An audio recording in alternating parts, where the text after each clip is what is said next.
ఆటలాగా పాటలాగా నేర్చుకుంటే రానిదంట స్నేహం అంటే ఏమిటంటే పుస్తకాలు చెప్పలేని పాఠం అంట కోరుకుంటే చేరదంట వద్దు అంటే వెళ్ళదంట నేస్తమంటే ఏమిటంటే కన్నవాళ్ళు ఇవ్వలేని ఆస్తేనంట ఇస్తూ నీకై ప్రాణం పంచిస్తూ తన అభిమానం నీలో ప్రతి ఒంటరి తరుణం చెరిపేస్తూ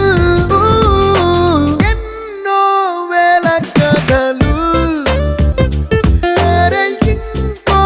కథ మొదలు